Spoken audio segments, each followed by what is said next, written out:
तो नमस्कार, मैं पंडित ब्रजेश चंद पाठक मनोकामना ज्योतिष चैनल पर आज आपके सम्मुख बिल्कुल रहस्य से रहस्यतम की जानकारी, रहस्यमयी जानकारी आपको प्रस्तुत करते रहता हूं मैं अपने चैनल पर, जिसके कारण इतनी तीव्रता से, इतनी तेज़ी से हमारे सब्सक्राइबर्स बढ़ रहे हैं। इसके लिए हम अपने सभी सब्सक्राइबर्स को बहुत बहुत धन्यवाद ज्ञापित करना चाहते हैं। आपको यह भी बताना चाहते हैं कि भगवान की तरफ से ज़िंदगी में सबका एक समय नहीं होता है। कभी धूप तो कभी छाँव वाली नियम लागू रहता है। सब दिन हो तन एक समान। जब आप संकट में और आफत में, विपत्ति में फंसते हैं तो आपको भगवान याद आते हैं। उसके आने से पहले ही आपकी जो कुंडलियां हैं आगे की बातों को आपको आभास एहसास कराती रहती है। अगर आपके घर में कुंडली है तो उसको देखकर आप समझ सकते हैं आने वाले समय आपका कैसा हो सकता है। वह आपके लिए हो, नौकरी पेशा, उद्योग धंधा और देश विदेश से आयात निर्यात करने वालों के लिए हो, या विद्यार्थी लाइफ से संबंधित जो विद्यार्थी लाइफ में जी रहे हैं उनके लिए क्या हो सकता है, उसकी जानकारी ले सकते हैं।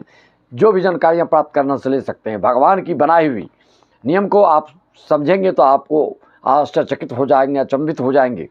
जैसे मान लीजिए आपकी राहु की दशा चल रही हो तो भगवान आपको ढाढ़स बनाते हैं और कहते हैं ज़्यादा चिंता मत करो, राहु के बाद आपका बिल्कुल आनंद के समय आने वाला है। क्योंकि राहु पाप ग्रह की दशा है तो 18 साल के बाद आपकी फिर 16 साल के लिए शुभ ग्रह की दशा आती है, वह गुरु की दशा।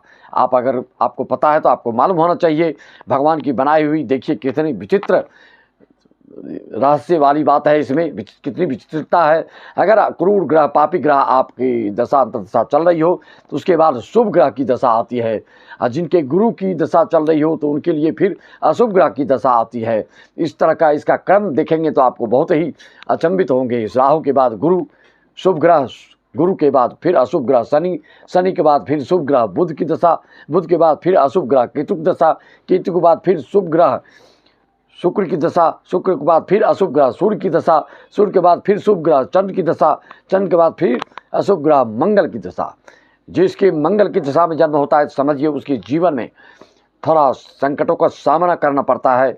अगर कुंडलियों का प्रेडिक्शन कराते हैं आप तो उससे आपको पता चलता है कि ज़िंदगी में कितना संघर्ष और कितने आपको बिल्कुल संघर्ष करना पड़ेगा, वह पता चलता है। ज्योतिष शास्त्र के अनुसार जिसका मंगल की दिशा में जन्म होता है तो उनको लगातार 2 ग्रहों को सामना करना पड़ता है। अगर शुभ है तो ठीक है, नहीं तो मंगल की दशा और राहु की दशा ये क्रमशः लगातार दोनों क्रूर ग्रह, पाप ग्रह आते हैं।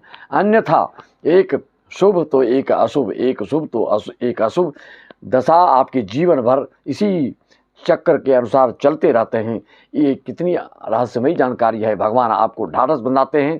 अगर अभी दुख का समय आपका चल रहा है तो बेफिक्र रहिए कि आने वाला समय आपका सुख का होगा, इसमें कोई दो मत नहीं। अगर सुख का चल रहा है तो आने वाला समय उतार चढ़ाव होते रहता है। अभी जो उत्कर्ष, उन्नति और उत्थान जो आपकी तीव्रता से हो रही है, जिन राशि वालों को तो आने वाले समय जिस दशा अगर खत्म होता है, दूसरा दशा अशुभ दशा जब शुरू होता है तो उसमें आपको उसके लिए पहले सावधानी कर लेना चाहिए, उसका उपाय कर लेना चाहिए, उसका निदान करना चाहिए। यह रहस्यमयी जानकारी आप सबको बताइए और समझाइए। अगर पहली बार हमारे चैनल पर आए सब्सक्राइब कर लीजिए, लाइक सब्सक्राइब कर लीजिए, बेल आइकन दबा लीजिए। किस तरह की जानकारियाँ आपको मिलती रहेगी। 29 मार्च से शनि का ढैया सिंह राशि पर प्रारंभ होगा। इसका क्या होगा, मेष राशि पर 7.5 प्रारंभ होने जा रही, तो आपके साथ क्या होने वाला है। जिन के ऊपर इन सब चीज़ों के अभी 29 मार्च और 18 मई को राहु परिवर्तन होगा और 14 मई को गुरु का राशि परिवर्तन होगा इस 2025 में, तो आपके लिए यह क्या क्या सौगात लेकर आ रहा है, या आपको क्या आपके घर में किसी तरह के कोई अनहोनी घटना घट सकती है जिसका क्या आभास आपको हो रहा है, अनुभूति हो रही है। सारी जानकारियाँ प्राप्त करने के लिए मात्र 501 में आप हमसे इसका निदान, इसका उपाय, इसका परिहार, ऑनलाइन पूजा भी करा सकते हैं। बस मैं वाणी को विराम देते हुए सबको राम जय श्री राम, ओम साई ओम तैत् सत जय श्री सत।